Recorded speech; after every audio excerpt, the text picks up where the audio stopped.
Te adoramos, oh Cristo, y te bendecimos. Que con tu santa cruz redimiste al mundo. Jesús encuentra a su madre.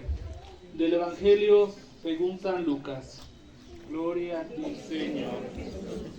Simeón felicitó al padre y la madre del niño y después dijo a María: Mira, este niño debe ser causa tanto de caída como de resurgimiento de muchos en Israel. Será puesto como una señal que muchos rechazarán, y a ti misma una espada te atravesará el alma. Palabra del Señor. Gloria a ti, Señor Jesús. Reflexión. En el camino del